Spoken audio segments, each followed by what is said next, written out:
No primeiro programa de 2023, teremos a honra e a pompa de receber um dos maiores políticos da atualidade. Qual que é o seu local de votação? É um colégio.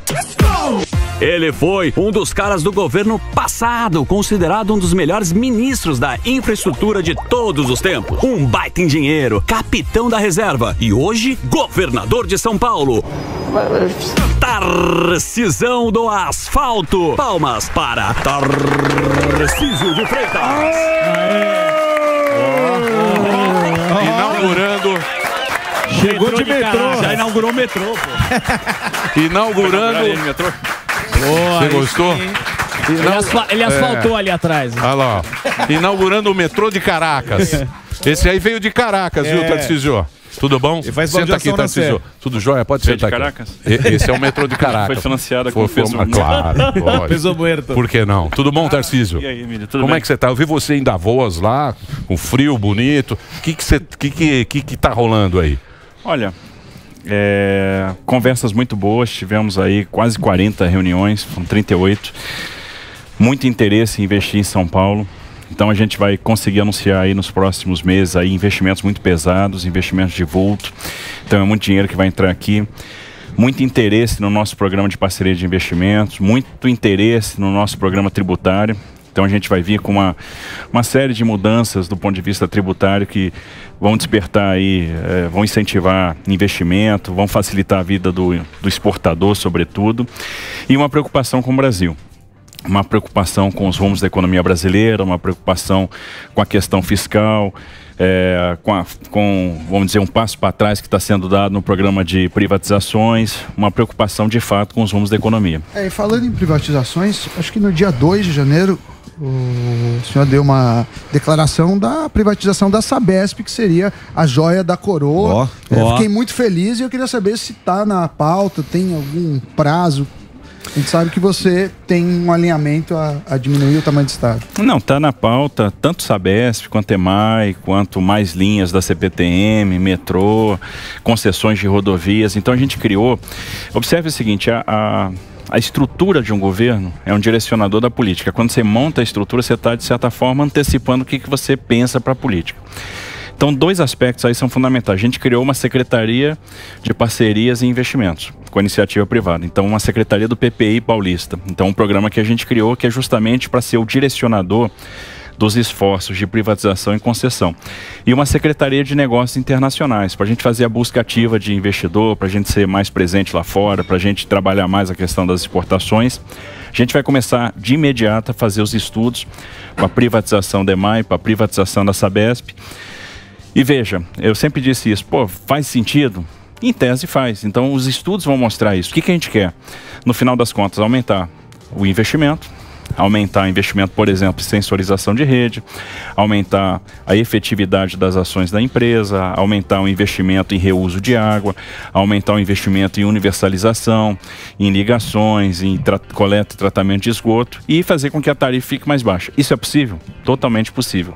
De certa forma, se a gente olhar para trás e verificar o que foi feito na Eletrobras, foi feito isso. A gente está trazendo muito investimento no setor elétrico, devolve a Eletrobras para o game, que a Eletrobras estava fora do jogo, né? Ela perdeu a sua capacidade de investir.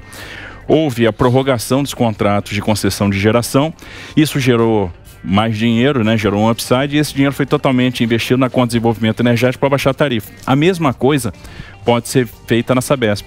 O mesmo modelo encaixa na Sabesp, então eu acho que a gente, no final das contas, vai conseguir uma equação que aumenta o investimento e baixa a tarifa.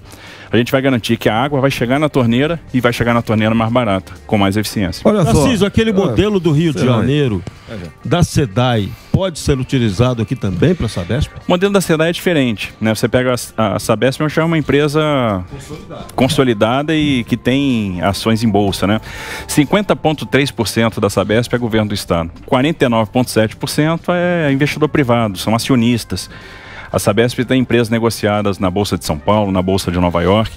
O que houve na SEDAI? Houve uma concessão. A SEDAI permanece, né? Ela mantém, por exemplo, o tratamento de água, a distribuição de água e os concessionários assumiram a coleta e o tratamento de esgoto. uma parte da distribuição de água e a coleta e tratamento de esgoto. Então o modelo Sabesp é diferente. A gente está falando de abrir mão do controle da empresa. E a gente pode até manter uma participação na empresa estratégica. Aquela Golden Share, né? Golden Share, ou seja, a gente vai ter um papel relevante na tomada de decisão estratégica, mas você abre mão do controle. E esse controle tem muito valor. E com esse controle você joga muito dinheiro para dentro. Você passa isso para o capital privado, a gente vai ter aí muito investimento acontecendo nos próximos anos. E é interessante, esse dinheiro que entra pode ser capturado no setor de saneamento, para a gente levar saneamento para regiões que ainda têm sistemas isolados, onde a Sabesp ainda não atua.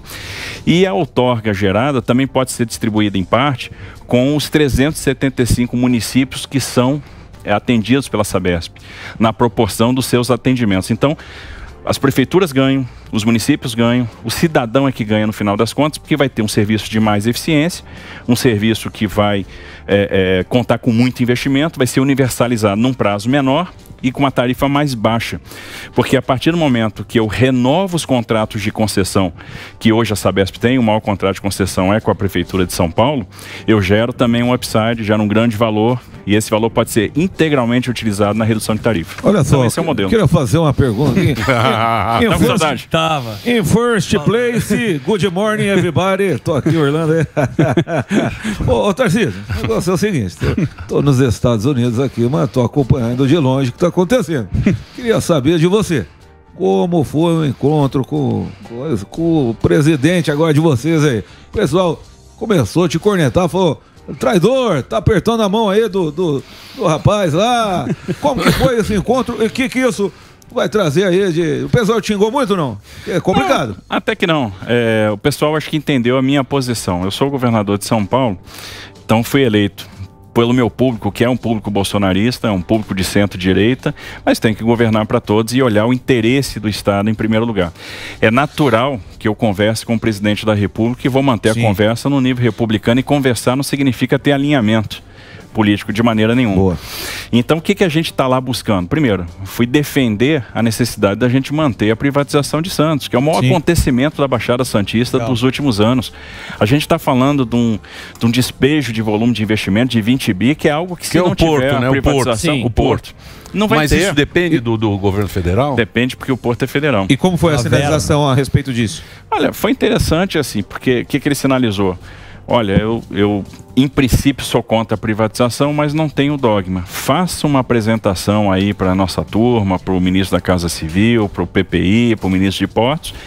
E se eu for convencido que a coisa é boa, de repente a gente até muda de opinião e pode tocar. Qual que é o argumento para convencer o Lula sobre essa privatização? Oi? Qual é o argumento principal para convencer? Acho que é emprego. É emprego. Vamos dizer, o governo dele tem um desafio, que é gerar emprego. Tem um desafio, que é o compromisso com o social. Como que você vai gerar 60 mil postos de trabalho de outra forma lá na Baixada Santista, que precisa tanto do emprego? Olha quantas pessoas estão morando na Baixada em palafita, estão lá sem saneamento básico, que não tem moradia. Você está falando de gerar 60 mil postos de trabalho. Por quê? A privatização, com o volume de dinheiro que vai chegar lá, primeiro, vai impulsionar o turismo. É um berço de turismo, a gente vai passar a ter 4 berços para navios de cruzeiro, então vai ter muito mais turismo. Tem toda a revitalização dos armazéns antigos, a integração com o Centro Histórico de Santos. Segundo, o comércio exterior, o aprofundamento do canal de 15 para 17 metros.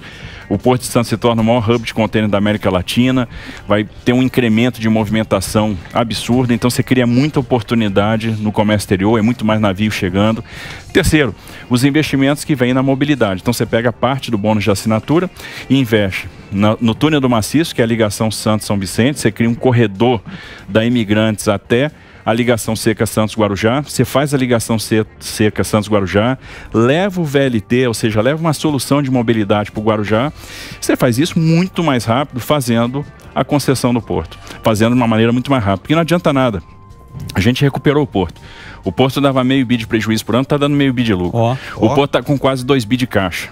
Mas não adianta nada, que há sempre uma dificuldade de fazer o investimento com a estrutura pública. A estrutura privada traz muito mais flexibilidade, traz muito mais velocidade. E aí tem aquela discussão, mas é estratégico. Não existe esse negócio estratégico. Não existe nada que o poder, a iniciativa privada não possa fazer sendo convenientemente e corretamente regulada. Vamos supor, o que a autoridade portuária pública faz? Define arrendamentos portuários, define tarifa, define se vai haver desmembramento de área, se vai haver repartição de área, adensamento de área. Tudo isso o contrato pode definir e a regulação também. Então, quais são os desafios do contrato? Primeiro, garantir a segurança jurídica para quem já opera no porto. Ou seja, quem já está operando e fez investimento tem que ter seu contrato respeitado. O contrato pode mudar para melhor, nunca para pior. Segundo, garantir que aquele concessionário não vai ter uma atitude anticoncorrencial com quem já opera lá. Isso na hipótese de ser um armador ou um operador portuário. Como é que você resolve isso? Com a distribuição de capital. Quem pode participar do leilão? E terceiro, garantir investimento com redução de tarifa. Quando você consegue conciliar esses 3 requisitos, o contrato e a regulação suprem a autoridade portuária pública. Então a ideia é não criar novos monopólios, né? Pelo contrário. Né? Pelo contrário. Ô Tarcísio, o problema aqui é tudo centralizado em Brasília, né? Isso aqui é que você quer. Da caneta, por exemplo, São Paulo é o que? O PIB aqui. PIB é o quê? 31%. Mas do Brasil o quê? 1/3 do Brasil? 31% do PIB brasileiro. 30% do Brasil. Esse dinheiro vai para Brasília e depois volta. Vai quanto para Brasília dos 30%? Vai muito. Não vai? Vai para depois voltar. Volta muito pouco. Por que é assim no Brasil? Por causa a questão do Pacto Federativo, né? Então esse Pacto Federativo precisa ser rediscutido. E aí, imerso nessa rediscussão de Pacto Federativo, você tem uma das reformas mais importantes que você tem que botar na pauta hoje, que é a reforma tributária. E o governo tá com caixa? Porque normalmente quando você pega um governo, né, você tem muita obra. Porra, tá com peso morto, não, isso que é o quê? O governo de São Paulo, eu tô perguntando que você herdou. Porque tinha... E você é bom, né? Você é craque nisso em pegar obras que não estão acabadas e vai lá e faz o projeto. O que tem do governo passado que você... Tem lá, ia limpar o Rio Pinheiros, não sei nem se está limpo, e se tem verba do governo passado ou se está no zero, como é que tá? Não, como foi a administração para você pegar agora? Não, o governo passado deixou caixa, a gente tem um superávit financeiro do ano passado em torno de 7 bi, a gente tem no orçamento desse ano quase 30 bi para investimentos. Obviamente temos uma série de desafios, né? O desafio da saúde, você tem aí quase 9 mil leitos fechados em São Paulo. E aí o grande desafio é reabrir esses leitos, porque essa quantidade de leitos fechados está diretamente relacionada às filas. Então, se eu quero diminuir fila para cirurgia cardíaca, fila para cirurgia ortopédica, fila para cirurgia oncológica, eu tenho que começar a reabrir posições, eu tenho que reabrir vagas. Por exemplo, na semana passada a gente foi lá e abriu 45 vagas novas no ICESP, 2 andares do ICESP que estavam fechados, para acelerar o esforço do tratamento oncológico, é um mutirão de oncologia. A gente vai agora abrir 393 vagas no Hospital das Clínicas da Universidade de São Paulo. Então é importante, né, abrir essas vagas no HC, e aí tem no Hospital São Paulo, da Unifesp, você tem vagas na rede de filantropia, na rede de hospitais estratégicos que precisam ser reabertos. Essas vagas estão fechadas por problema de custeio. Então a gente tem que ter a inventividade para fazer o dinheiro sobrar para abrir essas vagas. E da onde vai sair esse dinheiro? Essa é a pergunta. Não tem mais imposto? Aí é inserção de imposto, mais imposto, Deus me livre. Por favor. A gente não vai aumentar imposto, a gente vai baixar imposto. Da onde é que sai o dinheiro? Sai da inserção da tecnologia na atenção primária. Então, quanto mais tecnologia, quanto mais telemedicina, maior a efetividade da atenção primária, sobra mais dinheiro. Esse dinheiro a gente vai aplicar na abertura de vagas. Ô, Tarcísio, o Emílio, ele tocou bem no assunto da questão de Brasília. Você, no seu preâmbulo, falou a diferença das visões do teu governo com o teu governo de São Paulo e também ali o governo, o presidente, o Poder Executivo aqui do Brasil. A que ponto, só para o pessoal entender, a que ponto tem a interferência e você tem a independência aqui no estado de São Paulo para fazer as tuas propostas? São Paulo é muito independente, né? São Paulo é um país. A gente está falando de 31% do PIB, 22% da população. que tem uma burocracia já muito estável, muito consolidada, um Estado que fez a opção pela parceria com a iniciativa privada há muito tempo, então as resistências aqui já estão quebradas. Então nós vamos continuar nessa linha, nós vamos fazer mais concessão de rodovia, nós vamos fazer mais concessão de linha da CPTM, nós vamos fazer mais privatização, nós vamos buscar mais o capital privado, vamos ser mais agressivos em termos de política externa, né, em termos de relação com parceiros externos, porque São Paulo é um grande exportador, né, tem uma riqueza muito grande em termos de agro, então tem oportunidades que a gente tem que aproveitar. Por exemplo, a oportunidade da transição energética, a oportunidade do hidrogênio verde. Então, se a gente criar os incentivos corretos, a gente traz muito investimento para cá. A gente tem a oportunidade para financiar a preservação com dinheiro de fora, criando o bonde, né, criando o título verde estadual. Ou seja, um título, e a gente falou isso bastante em Davos, onde o investidor compra, o governo financia a preservação. Nesse financiamento de preservação, a gente pode dar emprego para as pessoas que estão em situação de rua, né, que vão trabalhar em sustentabilidade. A gente acredita o resultado, ou seja, eu pego aquele resultado, eu vou auditar, vou acreditar, vou devolver para a empresa e ela vai neutralizar emissões nos balanços. Então, sempre se relacionando com a iniciativa privada, buscando a criatividade para trazer recursos. Então, São Paulo tem muita independência nesse sentido. E o que a gente precisa do governo federal, no final, é a parceria para a segurança pública, né, a parceria para o financiamento da saúde, porque o sistema de saúde é tripartite, é universal. Pessoas do Brasil inteiro vêm se tratar em São Paulo, vêm buscar, né, o seu tratamento em São Paulo. Isso é correto, isso é normal. Agora a gente precisa buscar também o financiamento. Na questão da segurança, a integração de sistemas, a gente assinou já o convênio do Córtex. O Córtex vai ser uma importante ferramenta de monitoramento, vai ser importante para a gente melhorar a percepção de segurança. Então essa parceria a gente precisa do governo federal. Quando eu falo em privatização do porto, o porto é um ativo federal e a gente só vai fazer se tiver, claro, a anuência do governo federal. Então é nessa linha que a gente vai estabelecer o diálogo. Ô Tarcísio, e lá, e o Palácio lá? Continua lá aquelas mesas do João Dória? Tá organizado. Aquela sala. Com muito espelho. Conta aí, especiais, talquinho no banheiro. Talquinho no banheiro. Tem um talco mentolado ou ele tirou? Você tirou mamãe bebê. Porque tinha lá, tinha mamãe bebê. Som sobre toalhas troçou. E toalhas quentes. Tem negócio que parece. Eu não vi isso ainda não. Você não viu? Não. Eu não sou muito ligado nessas coisas, né? Assim, o palácio, assim, é um senhor palácio. A nossa ideia é estimular a visitação no palácio, principalmente nos finais de semana. O gabinete do governador vai ficar aberto no final de semana para visitação. É um museu. Você tem o privilégio de trabalhar no museu. Que a quantidade de obra de arte que tem lá, o negócio é muito rico, né? Sabe que eu não entendo isso? Eu não entendo também por que lá em Brasília... Não, põe no museu. Obra de arte, não entendo porque que tem lá no Palácio, quebraram lá os negócios do Dom João VI. Dom Pedro. Como é que o negócio do Dom João VI, o relógio, quadro, fica lá e não tá no museu. Põe lá no Museu Imperial, pô. Pra todo mundo visitar. Deixa eu só fazer um break, é só um break pra rede. Muito obrigado pela audiência. Tarcísio tá aqui com a gente. Verde, sustentável, mas o povo quer saber da segurança pública, velho. Uma das suas propostas aí foi tirar a câmera do policial. Tá certo? Concorda comigo? Ou eu tô errado, hein, Alba? Certíssimo. Então quero saber, vai tirar a câmera do policial, como tá a segurança? Gangue do Pix. Pessoal aí tá...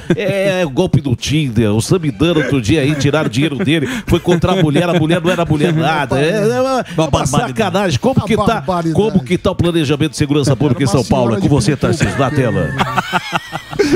Parece aquela que entra ao vivo, né? No link com o Datena.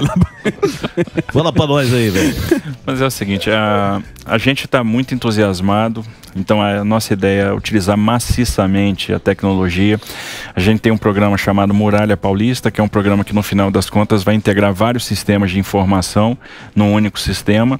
A gente vai estimular o monitoramento por parte dos municípios e integrar o sistema de monitoramento dos municípios ao sistema do governo do estado. A gente vai pegar também a base de dados do governo federal via Córtex, né? Então essa integração com o governo federal vai ser interessante para aumentar a percepção de segurança. Então, exemplo prático de aplicação disso, a gente tem lá a base de dados das pessoas que são procuradas, né? E aí tem o CPF de todo mundo. A pessoa vai lá, compra um ingresso para um jogo de futebol. Eu estou vendo lá o CPF do cara que comprou o ingresso. Eu vou cruzar essas bases, eu vou saber já quem é que está ali, que é procurado, que está devendo, que está cumprindo pena, que deveria estar preso. E a gente vai fazer aquela captura. Vamos aumentar muito o monitoramento, né, com câmeras inteligentes nas cidades, E isso aí é para dispor melhor o efetivo policial. Por outro lado, vamos aumentar o efetivo da polícia militar e polícia civil. Autorizamos agora a nomeação de 878 soldados da polícia militar. É pouco ainda, então nós vamos fazer o esforço para correr atrás do prejuízo, para aumentar o efetivo. E a mesma coisa a gente vai fazer com a polícia civil. Obviamente isso vai estar casado com uma série de políticas de valorização desses profissionais. Então, aumentar o efetivo por um lado, por outro lado, aumentar o monitoramento, investir em tecnologia para melhorar essa percepção de segurança. E a questão da câmera no policial, que essa foi a polêmica que encheu... Isso aí, velho. Essa questão da câmera, o que acontece? A gente está conversando com muita gente. Na campanha mesmo, eu conversava com mães de favela, né, de pessoas que moram na favela, e elas sentiam desconforto com essa minha proposta de retirada da câmera, que elas achavam o seguinte: isso ia dar um salvo-conduto para a polícia ir lá e usar a força de forma desmedida. E a gente tem que repactuar essa relação, porque quem é o policial? O policial muitas vezes é um cara também que é carente, é um cara que também é preto, que também é pobre, que ingressou na polícia, que recebeu treinamento, que está vestindo farda para nos proteger.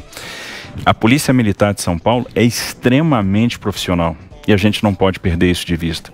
Existem maus profissionais em qualquer organização e para isso tem corregedoria, para isso tem que ter punição, tem que ter apuração. Então a gente precisa repactuar essa relação com a sociedade. Entender que o policial é profissional, faz um grande trabalho, é esse cara que eu quero valorizar, é esse cara que eu quero que a sociedade entenda que ele está correndo risco de vida para nos proteger.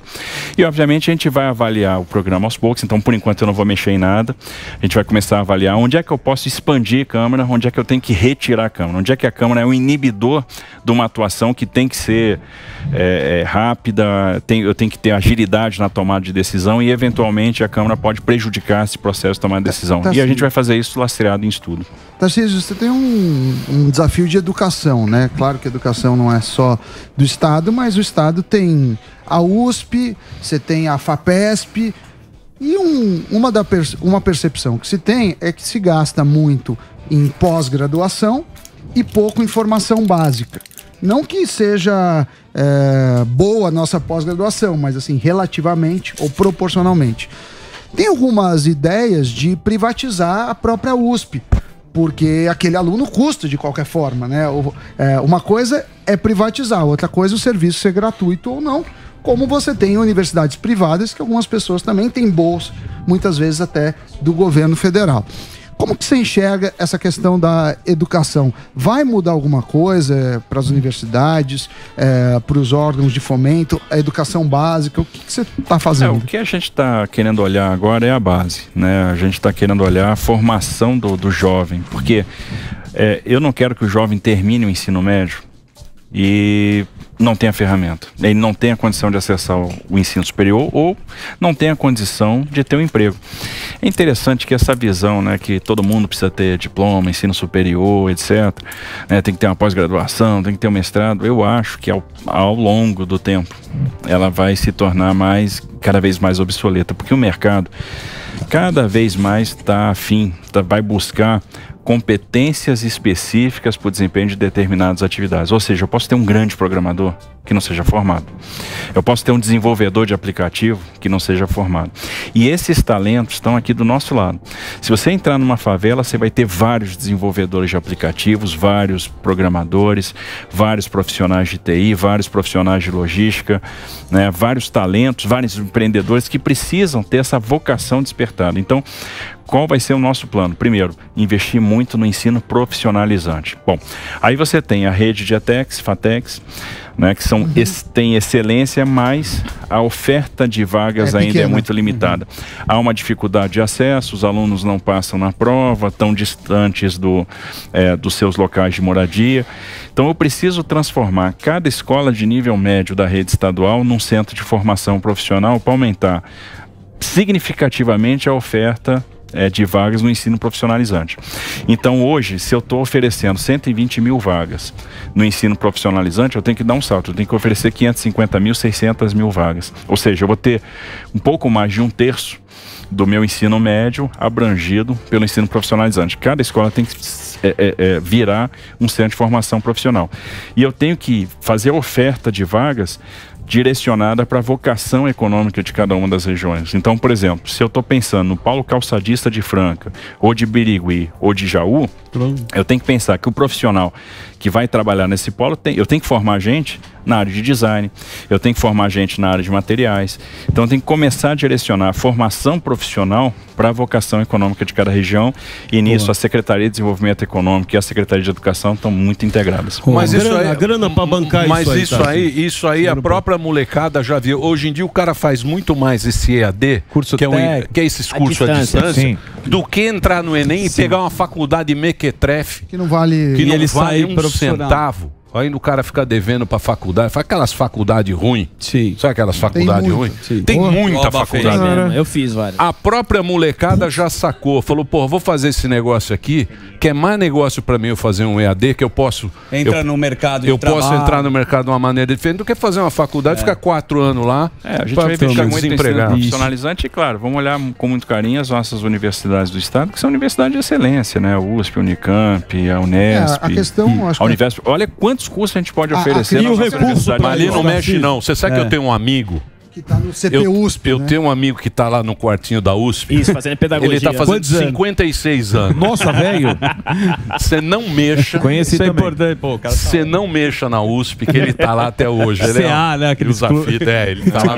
Fica no Deixa eu falar sério agora. Diz que você vai mexer no maior vespeiro, que é a Cracolândia. Eu tava vendo que tem alguma... Você com a prefeitura, vão fazer alguma coisa ali na Cracolândia. Você sabe, cara, tem um cara que veio aqui, que é o Pastor Rica. Vocês lembram do Pastor Rica? Pastor Rica? Não. O Pastor Rica, ele tem uma ONG, é um Alô? Vocês não lembram? Eu acho que ele é o cara que manja mais ali, porque ele faz um trabalho social. Ele tem colaboração. Quem puder ajudar o pastor, ele tem. Você pode ajudar o Pastor Rica. Eu vou até pedir pra Paulinha trazer ele aqui. Você lembra do Pastor Rica? Porra, vocês não lembram do pastor? Só lembro das mulheres ricas. Teve aqui, da Pedra Rocha. Moça. Isso. Esse cara, ele é... pedra na Cracolândia. Esse cara faz um trabalho muito importante lá na Cracolândia. E é Vamos difícil, trazer ele aqui. né, meu? É difícil. Você estava comentando até que você viajou, viu lá fora nos Estados Unidos um monte de situação, né? Nossa, mas Estados Unidos. Não, Los Angeles. De Los Angeles está... Los Angeles tem 60 mil homeless drogado na rua, morando em barraquinha, 60 mil, cara. Bateu o recorde. Parecido com a nossa Cracolândia. Não é parecido com a nossa Cracolândia, mas é do tipo lá, Skid Row lá, aquele esquema ali. Meu, é terrível. E é Califórnia. Mas ninguém resolveu até hoje, hein? Riquíssimo. Então, aqui ninguém resolveu. A estratégia, ela sempre é prometida e é difícil, né? Porque acaba deslocando do lugar. O cara vai pra Paulista, depois volta pro lugar. O que você vai fazer lá? Qual vai ser o pensamento do... Vamos lá. Se fosse fácil, eu acho que já tinham resolvido. Não é fácil chegar, pô, você tem a solução? Não tem. O que a gente fez? A gente ouviu muita gente, ouviu uma série de especialistas. É interessante quando você ouve o especialista, que cada um dá uma direção. Sim. Ninguém concorda. O caminho é esse aqui. Não, o caminho é esse. Se anuncia o seu plano, os especialistas criticam, porque óbvio, ele não vai ser, né, não vai agradar. O que a gente procurou fazer? Trazer aquilo que era convergência, né? O que era ponto comum na opinião dos vários especialistas. E aí a gente saiu e começou a desenhar a estratégia em cima desses pontos de convergência, onde todo mundo concordava. Então, primeira coisa, a gente precisa de uma abordagem qualificada. Então, nós vamos melhorar a abordagem. Nós vamos ter 200 profissionais que vão ser contratados para fazer essa abordagem, para ter esse contato com as pessoas. E é importante ter retaguarda. Então, eu melhoro a abordagem, eu vou ter mais gente, vou ter melhor equipamento, eu vou ter carro. Não adianta o cara ficar... vamos fazer a abordagem das pessoas. O cara na rua com a prancheta. Sim. Cara, vem cá. Sim. Não vai resolver. E se esse cara não for treinado? Se ele não for treinado para estabelecer a relação de confiança e perceber o que a pessoa está precisando. Aí entra a questão da retaguarda. Eu tenho que ter uma tremenda retaguarda. Por quê? A partir do momento que eu consigo fazer a abordagem, essa abordagem é qualificada e o cara me dá a necessidade dele, eu tenho que ter condição de dar tratamento imediato. Então, por exemplo, às vezes a pessoa vai te procurar e vai dizer o seguinte, ela quer a família dele. Então eu tenho que ter condição de trazer a família dele, de botar ele junto da família. O outro vai te pedir o tratamento. Então, no domingo, eu recebi uma mensagem de um camarada que estava me pedindo tratamento.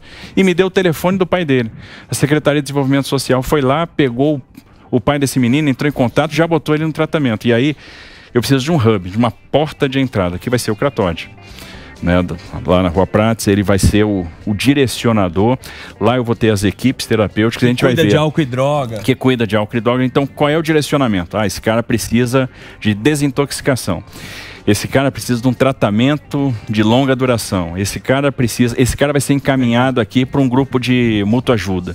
Esse cara vai ser encaminhado para um grupo de para um desses coletivos. Aí são as ONGs, são as entidades religiosas. A gente tem que envolver todo mundo, porque, por exemplo, as entidades religiosas, elas já conseguiram, de certa forma, construir essa relação de confiança. Então pega lá o trabalho da pastoral que trata disso, o trabalho da Missão Belém, da Missão Católica, o trabalho da Cristolândia, da Primeira Igreja Batista.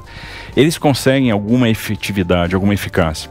Outra coisa, eu tenho que aumentar a minha capacidade de absorver essas pessoas no sistema. Então nós vamos contratar mais 500 vagas de imediato em comunidades terapêuticas. Então eu tenho 500 vagas disponíveis.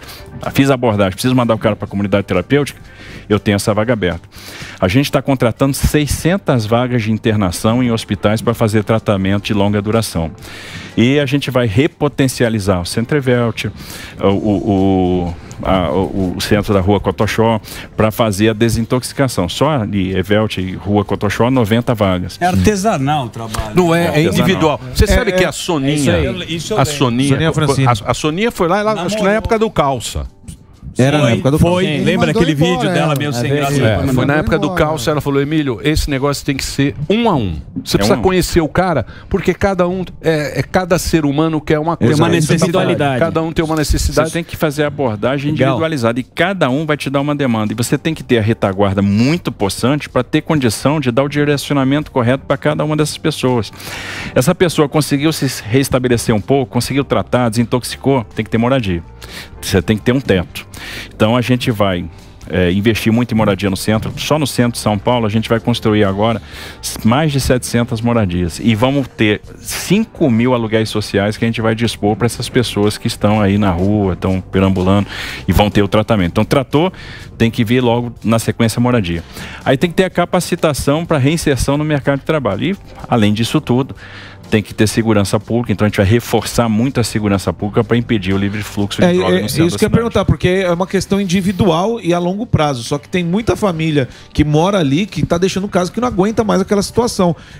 O que de efetivo vai ser feito a curto prazo? Porque é uma coisa preocupante hoje, né? É louvável e é muito interessante esse tipo de ressocialização, só que isso demanda um tempo, né? Agora, para agora, porque a gente recebe direto vídeo de tipo arrastão mesmo, jogando pedra na polícia, a polícia jogando pedra de volta. Essa questão de segurança para quem mora ali nos arredores, o que vai ser de feito? Por exemplo, a gente vai agora instalar 500 câmeras inteligentes no centro da cidade. Como eu falei, a gente já tem, a gente está colocando aí a integração com outros sistemas, inclusive com o governo federal. Existem pessoas que estão lá há muito tempo e muitas pessoas que estão na Cracolândia, que estão no centro da cidade, são egressas do sistema prisional. 60% das pessoas têm algum tipo de benefício de pena, ou seja, progredir em termos de pena. Então, a gente vai fazer termo circunstanciado, abordar essas pessoas. Essa pessoa ou vai regredir de pena ou vai ter que ser encaminhada para o tratamento e ela vai optar. Né? Ou você vai voltar para a cadeia ou você vai se tratar. Então, a gente vai dar essa opção para ela. É um conjunto de ações. Muito bem, só fazer um breakzinho pro Reginaldo. Só pro Reginaldo, a gente continua na TV. Muito obrigado pela sua audiência. Estamos de volta aqui com o programa Pânico, esse estúdio com plateia. Cheio de coisas. Plateia muito animada. Tá mais ou menos, tá desanimado agora. Agora foi. A plateia. No final vocês pegam o brinde. Mas se você quiser vir a essa plateia, R$1.000 cada cadeira. Você pode fazer a promoção. É claro. Então nós vamos fazer o break só pro Reginaldo agora. A gente volta já para a Rede Jovem Pan de Rádio. Continuamos aqui na TV e nas plataformas. Vai lá, Reginaldinho. O Quem ia fazer? Você ia fazer? Então vai lá. Eu quero fazer uma pergunta pro Tarcísio. Primeiramente, fui contra o senhor, tá? Porque, inacreditavelmente... Professor Vila. O senhor é do Rio de Janeiro, né? Não sabe nada aqui de São Paulo. É um forasteiro, né? Mas tudo bem. Vamos lá. O Brasil Professor Vila, que saudade. O Brasil é fascinante, né? Tô protocolando impeachment do presidente de Santos. O próximo é o seu. O negócio é o seguinte. Eu quero perguntar a respeito do bolsonarismo. Se o senhor não sente vergonha de ser a nova imagem do bolsonarismo, se o senhor realmente é o sucessor do Mandrião, se é o sucessor do bolsonarismo, você realmente acredita que você é o próximo candidato que pode ser presidente? Eu quero entender, porque eu já quero trabalhar contra o senhor. Fica bem por aí mesmo. Nessa linha. É nessa linha, né? É por aí, é um pouco pior. Eu fiquei um pouco mais tranquilo que o senhor tá de frente, é um pouco mais alto que eu. Não, primeiro, eu não tenho vergonha nenhuma de ser do bolsonarismo, né? Primeiro porque, olha, é um governo que enfrentou uma pandemia. Bom, a gente começou o governo com uma crise brutal na Argentina, uma recessão na Argentina que interferiu nas exportações industriais brasileiras. Depois a gente pegou o desastre Brumadinho com dias de governo, que afetou o setor mineral, que é um setor importante da economia. Só o desastre Brumadinho subtraiu do PIB alguma coisa em torno de 0,4% em 2019. Depois você pegou a crise do Covid, que foi a maior crise que a nossa geração já se deparou. E quem é que estava preparado para ela? E no final das contas, uma série de medidas foram tomadas, né? Benefício emergencial, auxílio emergencial, Pronamp, milhares de empresas foram salvas, milhares de empregos foram preservados, o Brasil saiu da crise crescendo. A gente depois pegou a crise hídrica e não faltou energia, depois pegamos a guerra da Ucrânia e entregamos um Brasil crescendo, um Brasil gerando emprego. O desemprego saiu de 14,9%, estava 8,2%. Sim. Né, o PIB do ano passado deve ter crescido aí, o número oficial daqui a pouco vai sair, mas 3,1%, 3,2%. A inflação caiu para abaixo de 6%. Então a gente se saiu melhor do que vários países desenvolvidos. No campo da infraestrutura a gente teve muito legado, reformas importantes foram aprovadas, reforma da Previdência, o marco do saneamento, a reforma o marco das ferrovias, a lei do gás, a lei da liberdade econômica. Ou seja, você avançou muito e é um legado que precisa ser preservado. Então eu sou muito grato ao presidente Bolsonaro, ele me deu a oportunidade, me abriu a porta. Quem eu seria sem o presidente Bolsonaro? Não seria ninguém. Troca uma ideia ainda com ele? Como é que tá? Fala do governo, assim, de planejamento, estratégia, ele manda uns WhatsApp, assim, ele ainda tá ativo? A gente conversa, eu desenvolvi com ele uma grande amizade, né? Então é uma pessoa que eu admiro muito. Com relação a futuro, veja, qual é a minha obrigação hoje? É fazer um bom governo em São Paulo. Sim. Que as pessoas me elegeram, confiaram em mim para fazer um bom trabalho aqui. E aí, quer dizer, você não pode chegar num estado de costa. Você não pode chegar num estado pensando, o que eu vou fazer daqui lá na frente. Quando eu cheguei no Ministério, eu só queria entregar obra, fazer leilão, trazer investimento. Agora em São Paulo eu quero resolver Cracolândia, eu quero fazer obra. Inchada, né? Inchada. Trabalhar. Pegar na inchada e trabalhar. Exatamente. Trabalhar, quero fazer linha de metrô, quero fazer então, eu vi lá, Rodoanel, centro da cidade. Deixa eu falar um negócio. Resolver o problema da saúde, da educação. Você sabe que tem um amigo meu... eu fui jantar com ele outro dia, ele falou, o Tarcísio resolveu o nosso problema. Eu falei, o que foi? Ele falou, não, ele mexe com carro. Ele falou, não, porque tem o IPVA, o cara tinha que pagar o IPVA. Qual foi essa história aí? Eu tava de férias, eu nem sabe que ele pagou. Tem foi do IPVA. Você liberou o IPVA. Débito automático. Ele tá feliz da vida, os caras que mexem com carro. Os caras que mexem com carro estão felizes. Tem medidas simples que fazem a diferença. Por exemplo, a questão do IPVA. Tinha uma norma aqui do Estado de São Paulo que a transferência de veículo só podia ser feita com IPVA quitado. Isso é desarrazoado, porque o que acontece? Isso trava o mercado de usados. E se você travar o mercado de usados, você vai travar o de novos também. Então é um efeito cadeia. Ora, se eu posso pagar o IPVA em 5 parcelas, aí o que o cara da concessionária de usado é? Ele é um atravessador. Quer dizer, alguém vendeu o carro para ele, ele comprou, ele vai repassar para outra pessoa. Paga a primeira parcela. Ele vai ser o depositário daquele carro durante algum período de tempo. Então ele vai pagar a primeira parcela e ele vendeu o carro, é razoável que quem está comprando assuma o resto da dívida. E não era assim? Não era assim. Então ele tinha que quitar o IPVA para poder transacionar aquele veículo. Não faz sentido. Então quando você toma uma medida dessa, eu desburocratizei o setor, eu liberei o mercado de usado. Então aí que o Estado ferra o nego, né? Exato. É aí que o cara ferra o cara. Na burocracia. Porque você trava uma venda. Às vezes você quer vender o carro para não pagar o IPVA. Sim. Fala, quero vender meu carro agora. Você vende o carro, se livra do... Você tem que pagar o IPVA antes para poder vender seu Outra carro. coisa, quem Mas cabe... por que o cara faz uma lei tão estúpida para quanto aumentar essa? a arrecadação, e isso é bobagem, não aumenta. Porque quando eu aumento a transação, eu começo a arrecadar mais. O que está acontecendo hoje no estado de São Paulo? Está arrecadando mais IPVA. Pois é. Tem mais gente vendendo carro em concessionário. Tarcísio, sobre grana. Ainda agora a gente estava falando da questão do custeio da educação. Esses projetos sociais que você também está anunciando, eles dependem de dinheiro. Está pensado aí alguma parceria, alguma PPI para a área social? É possível pensar na criação de um fundo que sustente, por exemplo, toda uma política para a Cracolândia? Já chegaram a pensar em alguma coisa disso? Não, olha só, basicamente o enfrentamento da Cracolândia vai demandar recursos do orçamento, né?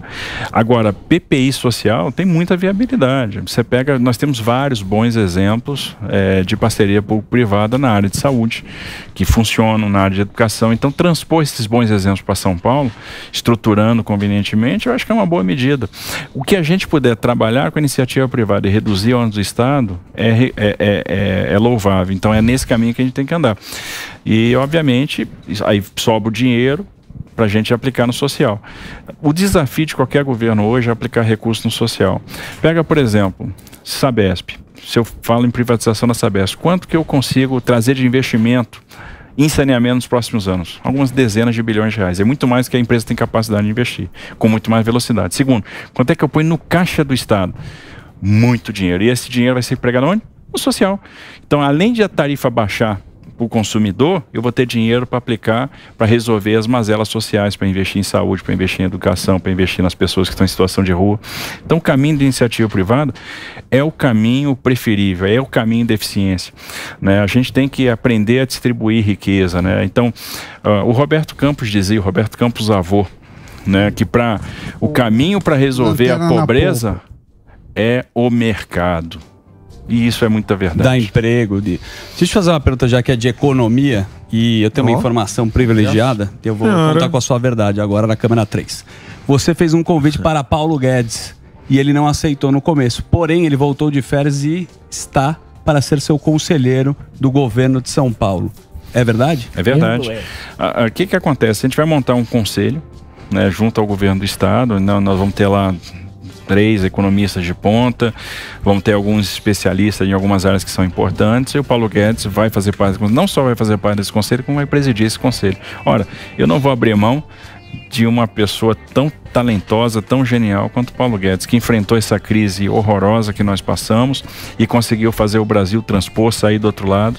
Então é qualificadíssimo, é genial, fez um grande trabalho, e eu quero uma pessoa do naipe dele. Legal. Do meu lado. Guedes com Tarcísio, bela dupla. Tarcísio, um dos problemas que a gente tem, que não é exatamente a política, depende só de você, é a guerra de ICMS.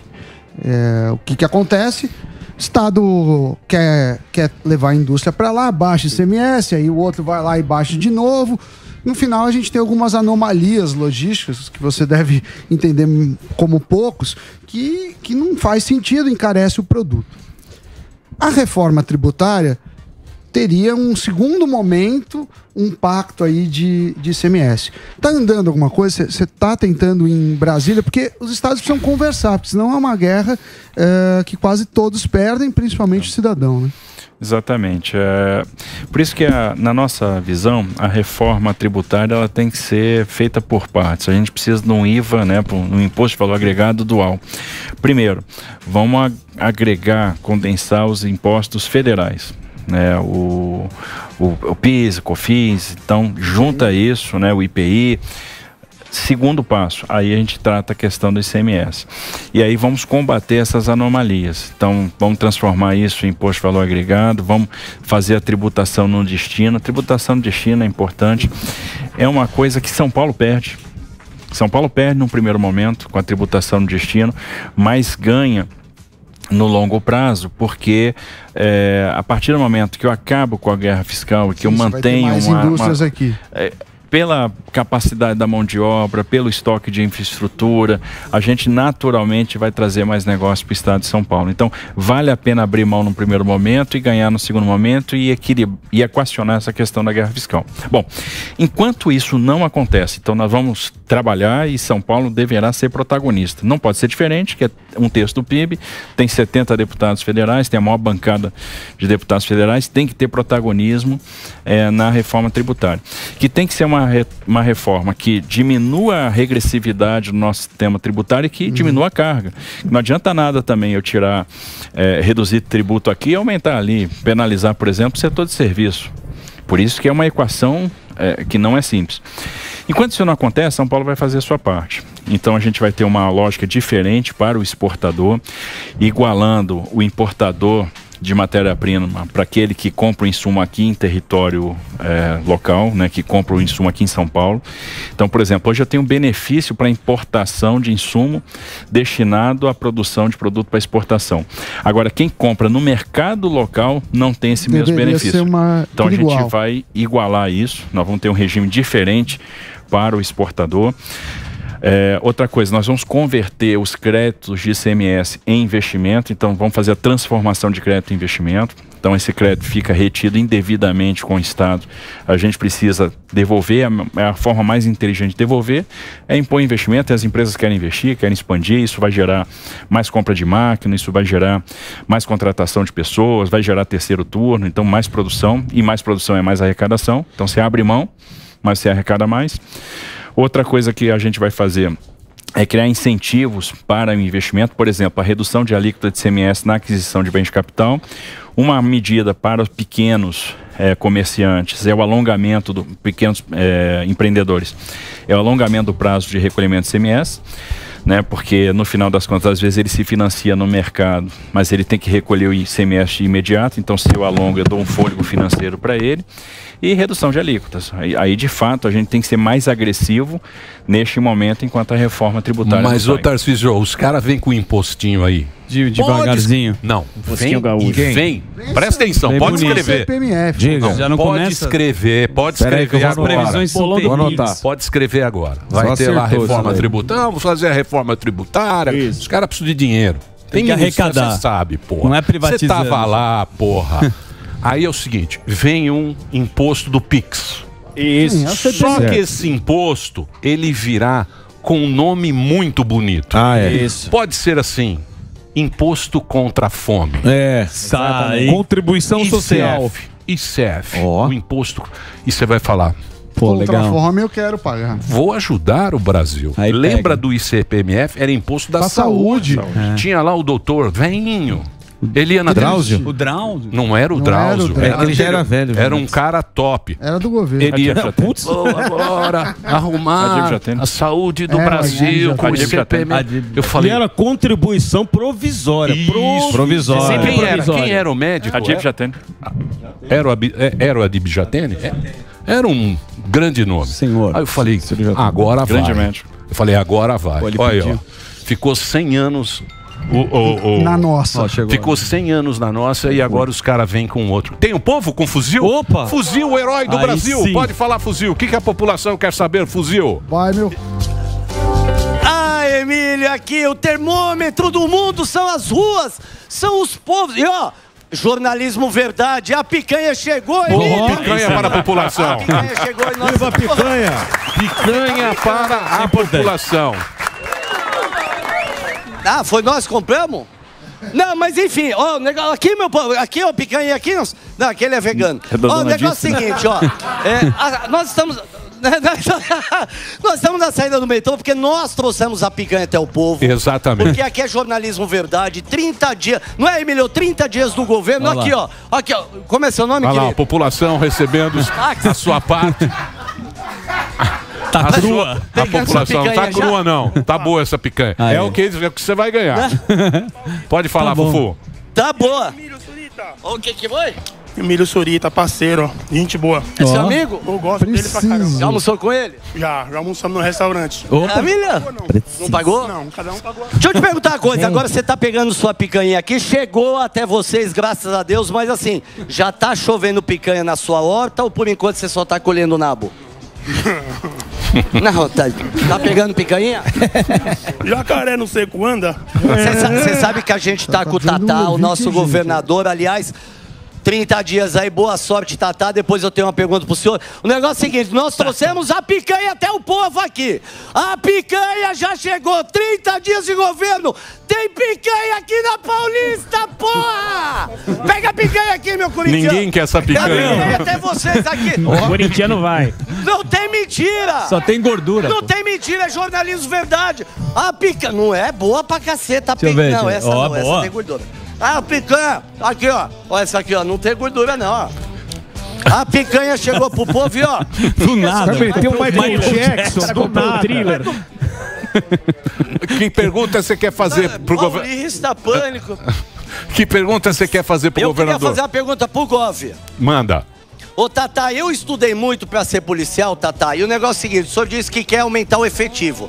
Eu quero entender qual a dificuldade, que quando abre é sempre 300 papil, 900 agentes, 1.000 investigadores. Qual a dificuldade de 80 delegados, 5.000 investigadores, 4.000 agentes? Por que esse número não é gigante quando se abre o concurso, Tatá? Eu acho que é orçamento mesmo, né? Eu entendo que é melhor fazer vários concursos com menos vagas do que fazer um grande concurso. Até em termos de seleção é melhor particionar isso. Você vai selecionar melhor. E tem um outro drama que pouca gente sabe, né? Hoje tem muita gente não querendo entrar nos concursos para a Polícia Militar. Tem que ser uma coisa casada, tem que reverter né? essa expectativa, né? Você tem que promover, né, a questão da imagem, você tem que valorizar a corporação e aí você tem que abrir vaga. Essas medidas, elas têm que caminhar em conjunto. Vai abrindo vaga, vai valorizando, vai abrindo vaga, vai valorizando e aí você vai trazendo mais gente. O fuzil tava ali no metrô Brigadeiro. Sim. Eu vi também no seu Instagram. Você lá com o tatuzão. Que linha é aquela? Que linha é a aquela? linha 6. É a linha 6. A gente tem... A linha 6 é a laranja. Você tem você tem duas tuneladoras, né? Que são 2 tatuzões. Um avançando no sentido norte e um avançando no sentido sul. Então esse rompeu a estação da freguesia do O agora e daqui a 20 e poucos dias, 30 dias, a gente vai ter a tuneladora sul chegando na estação Água Branca. E esse tatuzão que chegou agora na freguesia do O vai começar a romper, vai começar a caminhar agora na direção Brasilândia. Essa linha já está concedida, Tarcísio? Essa linha 6 ou ainda vai ser concedida? Já está concedida. Já está concedido. Então é a obra e a operação, tudo junto nesse mesmo contrato. Em relação ao trem para Campinas, essa é uma pergunta que todo mundo quer saber. Vai sair? Tem chance de sair esse trem? Total. Uma coisa que eu achei bacana nessa visita a Davos é que a gente teve a oportunidade de trabalhar de conversar com muitos investidores e a gente sentiu interesse concreto.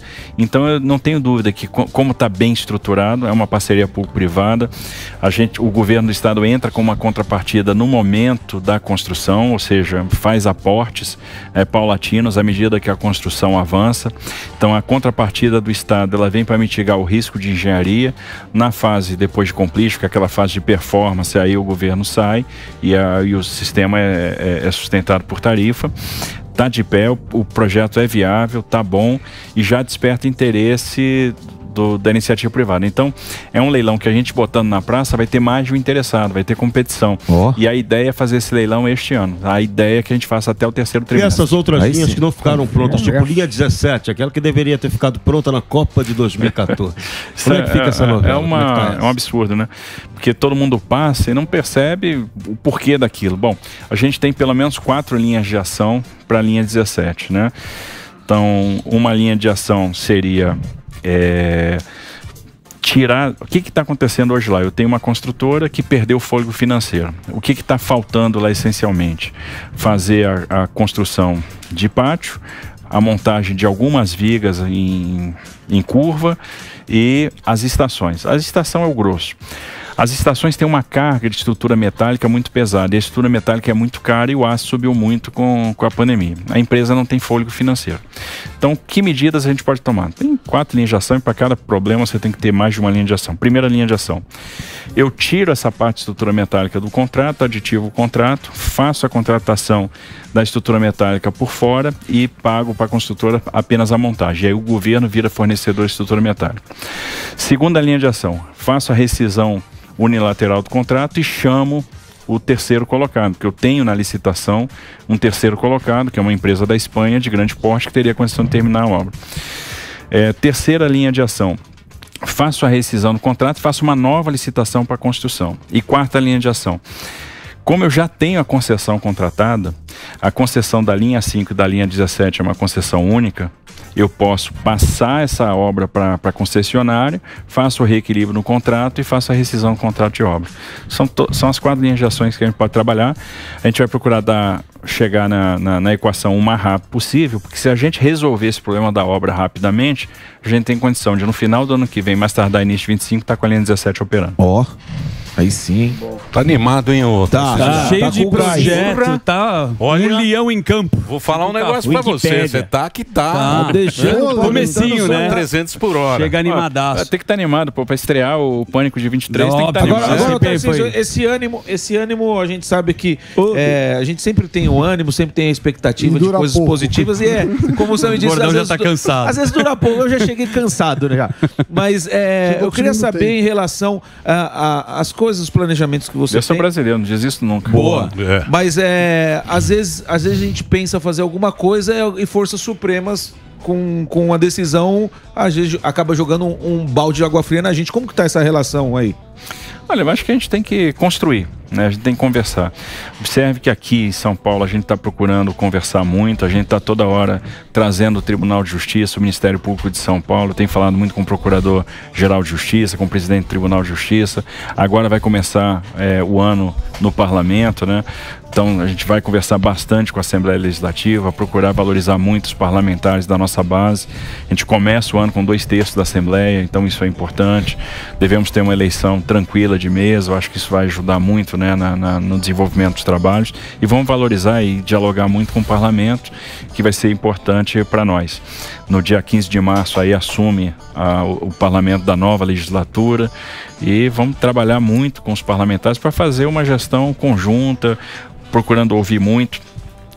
Nós tivemos agora as ocorrências de chuvas nos estados, sim, no estado de São Paulo, estão procurando dar pronta assistência aos prefeitos, então imediatamente vai lá alguém da Defesa Civil, já chega a assistência humanitária, já chega a cesta básica, chega o suprimento de água, nossa equipe já levanta a necessidade, a gente já vem para cá para firmar convênio, para começar as obras, então a gente já fez uma primeira liberação de recursos, vamos fazer agora uma segunda.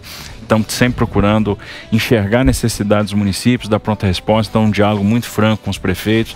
Eu acho que se a gente tiver esse bom ambiente de conversa, a gente tem tudo para sair bem. Mas boa, foi cansativo, né? Porque você vê, né? A gente vê o processo aí que você foi para sua campanha eleitoral, é muita porradaria. Você é um cara muito ativo em rede social, a gente estava falando que você posta bastante, tem um engajamento até positivo, na minha humilde opinião, mas os caras ainda dão porrada. Eu vejo vira e mexe, você acha, Guilherme Boulos dando porrada.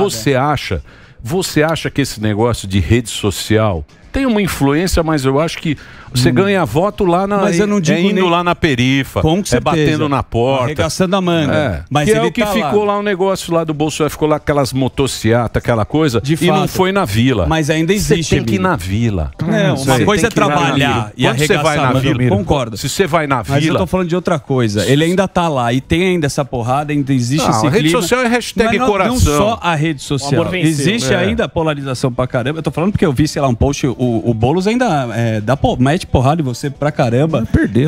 Não, sim, mas tá fazendo campanha. Você sente que isso daí ainda é inflamado ou vai dar uma acalmada, na tua opinião? E se isso te interfere ou não? Olha, sinceramente, bom, primeiro, a gente usa muito rede social como uma forma de dar transparência, né? Para as pessoas saberem o que está acontecendo, né? Então, é muito bom divulgar a política pública, é bom que o contribuinte veja para onde está indo o dinheiro dele, qual a prioridade que o governo está dando. Então, você está entregando moradia, vamos lá, estamos fazendo regularização fundiária, o Tatuzão está chegando na freguesia do Ó, a linha 6 está andando. Por exemplo, o Tatuzão está lá embaixo da terra, escavando, ninguém está vendo. Chegou na freguesia do Ó, você chega lá, chegou aqui na freguesia do Ó, olha, vai chegar na Água Branca agora, tal, aí, opa, então a obra do metrô está andando, ótimo, vai ser uma realidade. Isso é bom porque dá essa transparência. Esse negócio de porrada sempre vai acontecer, né? Faz parte, né? Você tá na política, tem situação, tem oposição, a oposição vai lá, baixa, é assim mesmo. Não dá para esquentar a cabeça com isso. E que a gente... O foco está no trabalho, o foco está em entregar, em desenvolver projeto, elaborar projeto, arregaçar a manga e viabilizar projeto. Então tem muita articulação, tem muita conversa, vai ter muita gente criticando, é normal, é assim mesmo. E eu aprendi uma coisa como professor de matemática quando eu estava me preparando para o meu primeiro concurso. Olá. Que foi o concurso do Colégio Militar de Brasília. Para mim, o concurso mais duro que eu já fiz, porque nem o do vestibular do IME, tá? Porque o que acontece? É a prova que você está fazendo quando você tem 10 anos de idade. Né? Que se você não passa, a frustração, um negócio terrível e tal. E eu tinha um professor de matemática que era muito bom, ele me dizia o seguinte: os cães ladram e a carruagem passa. E eu nunca esqueci isso da minha vida. Então, deixa latir. E às vezes de quem vem a crítica, você vê que você está do lado certo, né? Tá caminhando pro caminho correto, né? Tem coisa que você nem dá bola. Segue o jogo. Falar, pô. Tarcísio, teve... Eu nem respondo. Na verdade, foi em dezembro uma certa polêmica que aumentaram os salários, não só o seu, como de servidores, tudo, e foi aprovado. Uma coisa que normalmente a Câmara gosta, e é quase unanimidade, é aumento de salário. Isso vai ter um custo, segundo... A calculadora do Sam. Segura o microfone. Eu levantei aqui 1,7 bi por estado. 1,5. Aqui na reportagem, que seja 1,5 bi, ainda é muito dinheiro. E claro, se a gente começar a falar de empregos, assim, pouca gente teve um aumento tão grande nesse período. Foi sancionado já esse ano isso. Como que você enxergou isso? Você acha que foi coerente? Você teve alguma dúvida? Porque isso é 1,5 bi que não vai para outro lugar. Vamos lá. Qual é o grande problema, né? E é óbvio que vem a crítica. Puxa, o salário do governador aumentou, o salário do... O problema é a cascata, né? Mas é exatamente isso. O problema é o seguinte, é que isso é a baliza do teto do funcionalismo. E essa baliza estava congelada há algum tempo. Qual é a grande dificuldade que você tem para montar um governo? A atração de pessoas. Bom, eu estava falando com um figurão da mídia um belo dia, e ele disse o seguinte: eu vou fazer um editorial dando porrada no momento. Eu falei: não, tranquilo, deixa eu te falar uma coisa, sabe quanto é que ganha um secretário em São Paulo? Ganha 20 mil reais por mês. O segundo cargo abaixo do secretário é de coordenador, e o cara ganha 10 mil reais por mês. Agora, você quer que eu monte um governo técnico e traga gente de qualidade pro governo? Você chega, figurão, você que é um cara bacana, você tá no mercado, você é um tremendo cara, um puta cara, tem um tremendo currículo, quer trabalhar comigo? Olha, eu te pago 10 mil reais por mês. Então, ao mesmo tempo que se exige um serviço público de qualidade, você quer pagar o pior salário para esse servidor público. Então, isso é incoerente. Aí eu perguntei: alguém na sua rede ganha esse salário? O seu gerente ganha isso? Então, mas isso aí é porque... Isso aí é porque vocês vão... Isso aí é porque vocês vão, ser o Bolsonaro, lá o Paulo Guedes, com os técnicos. Vocês montaram o gabinete técnico. O Barba, ele faz na companheirada. Então ele pega quem perdeu. Quem perdeu? Vem comigo. O Jaiminho perdeu. Sim. Bota o Jaiminho. Aí bota o Jaiminho, aí ele tem que pegar os caras de segundo escalão, que seria... Você trabalhou lá. Simone Step, você trabalhou lá, meu amor. Então é difícil fazer essa conta, porque cada um pensa de um jeito. Então aí que acontece? Constrange, claro, mas é necessário, que eu preciso atrair gente boa. Por outro lado, o que a gente vai fazer? Eu vou ter um grande programa de redução de despesa, eu vou enxugar o Estado, vou fazer muita parceria com a iniciativa privada, vou fazer concessão, vou fazer privatização e vou investir na base, porque eu quero melhorar o salário do professor, eu quero melhorar o salário. Por exemplo, agora foi aprovado o novo piso do professor. São Paulo vai pagar mais que o novo piso aprovado. Eu quero melhorar o salário do policial civil, eu quero melhorar o salário do policial militar, né? Eu quero melhorar o salário do profissional de saúde, né, do enfermeiro, do auxiliar de enfermagem, do fisioterapeuta, do médico de Estado. Isso é fundamental.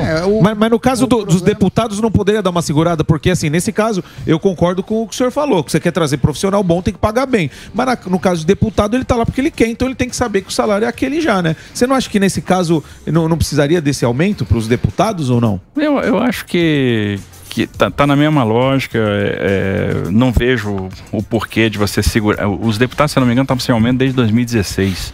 muito tempo também sem reajuste. Aqui na pandemia não aumentou ninguém, né? Não aumentou ninguém. Quanto tempo tá sem aumento aqui, você vai ver aí. Você vai dar uma olhada, você vai repensar um pouco. Você vai fazer um aporte aqui. Eu tô há 35 anos pedindo. Sem aumento aqui. Então o que a gente vai fazer no final das contas? Vai enxugar a despesa. Então a gente vai ter um grande plano de enxugamento de despesa, de reforma do Estado, né? E por outro lado a gente vai investir nas carreiras, que eu quero as carreiras de entrada, eu quero as carreiras típicas de Estado melhor remuneradas, que eu quero ter gente boa. Mas você tem um outro problema, que é alguns cargos têm estabilidade, e se a pessoa não tiver uma performance boa, você não consegue demitir.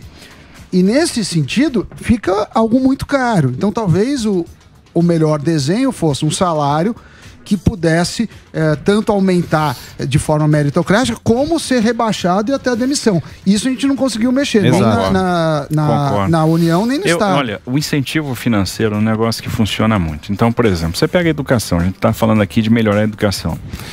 Para você só consegue implementar aquilo que você mede, né? Então, se eu quero melhorar a performance na educação, eu tenho que medir duas coisas. Primeiro indicador importante, frequência. Se o aluno não vai para a sala de aula, é porque a escola é ruim. Ou é vagabundo, né? Ou às vezes tem essa também. A escola não está conseguindo atrair a atenção naquele aluno. Também vagabundo. Eu tenho que entrar nessa equação. Aquele aluno não está aprendendo. Então são duas coisas fundamentais de monitorar. Frequência e performance. Olha, quem é o responsável pelo bom ambiente escolar? O diretor da escola. Então seria muito interessante que ele tivesse um incentivo financeiro para o atingimento de meta. Você transforma aquele diretor, ele deixa de ser eventualmente um síndico de escola para ser um gestor de educação, né? E aí ele vai estar preocupado com a performance, ele vai estar preocupado em realmente fazer com que o aluno aprenda, que o ambiente seja legal, que o aluno goste de ir para a sala de aula, que ele goste de estar na escola. Então você tem que monitorar a frequência, você tem que monitorar a performance.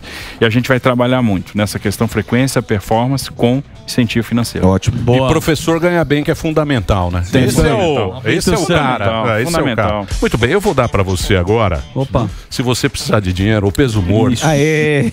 Pode usar. Vai que você vai viajar. Mais que Bitcoin. O que você precisar, tá aqui na sua mão. O peso morto. Você vai valer mais que o Bitcoin. Aceita em toda a América Latina. Exato. Ô Tarcísio, muito obrigado por você ter vindo. Muito obrigado. Isso aqui é importar a inflação. Muito obrigado. Exato. Muito obrigado por você ter vindo aqui. Criptomoeda. Deu essa colher de chá aqui pra gente. Você, sempre que vem aqui no Pânico, troca uma ideia, leva a informação aqui pra nossa audiência. Eu vou dizer uma coisa pra você. Tem muita gente desanimada. Eu fico feliz que você tá no gás, né? Exato. Você tá no gás e tal. Trazendo o Paulo Guedes. Eu vi um ensinamento jesuíta e eu tô com ele meio que na minha cabeça, que ele fala o seguinte: você reza, certo? Reza muito. Como se tudo dependesse de Deus. Tá. E trabalhe como se tudo dependesse de você. Aí é bom. Boa. Aí é bom. Tô nessa. Boa. Eu entrei nessa em 2023. Boa. Mas obrigado pelo rezar e trabalhar. Obrigado pela dica que eu vou seguir. Mas com o peso morto na mão. Você pegar a carteirinha. Que é pra gente se garantir. Boa, né? vamos nessa. Você pegar no WhatsApp, eu tenho uma frasezinha embaixo, né? Num dos meus WhatsApps, que é assim: ora et labora. É um lema dos beneditinos, né? Orar e trabalhar. Porque é a velha discussão, fé e obra. A fé sem obra não resolve. As obras sem fé também não. Então você tem que ter fé e tem que ter obra. Bonito. Isso aí. Obrigado. Acabou já? É um break? Então agradecer o Tarcísio aqui a presença. Vamos fazer um break só para dizer adeus. Estamos de volta com a programação da Jovem Pan para todo o Brasil. Evidentemente, a nossa audiência detestou o cenário novo. Foi? Detestou? Ah, claro. Não gostou? Foi, mas isso é um clássico reclamarem do cenário. Clássico. Isso é um clássico. Porque quando a gente tinha outro estúdio, a gente mudou para não, mas esse estúdio tá muito vazio. Isso. Tá desanimado. Aí você mudou para isso. Não, tá muito poluído. Tá muito poluído. Sim. Eu vou dizer uma coisa pra você. Você nunca consegue agradar ninguém. Exatamente. Mas vai ficar assim. E se continuar reclamando, nós vamos pôr mais coisas. Vai começar a piorar. Vai começar a desligar a luz. Acumuladores, aqui, certo? Nós vamos começar a colocar mais coisas. Poluir mais. Poluir mais. Deixar mais colorido, por Teletubbies aqui. Muito né? bom. Cabeça do É isso, o que Piu-Piu. você achou? O que você achou do jogo? Maravilhoso. E aliás, fuzil deu show, hein? Eu gostei do fuzilzão. Deu uma animada. Cadê o Fuzil? Fuzil deu uma animada, brilhou. Fuzil, o herói do Brasil. Ninguém falou do Fuzil. Ninguém falou? Não, ninguém falou. Mas é que espera. Só falaram que o cenário tá escuro. Poluído. Tá escuro, poluído. Que tem muita informação. É isso. É isso. Ué, você não quer informação? Quando tem pouca informação, reclama. Só faltou uma mesinha. Olha, eu vou falar uma coisa pra você. Na tua vida, nego pra encher o saco. É o que mais Tchau. tem. Amanhã, meio-dia, a gente tá de volta. Valeu. Pessoal. Valeu.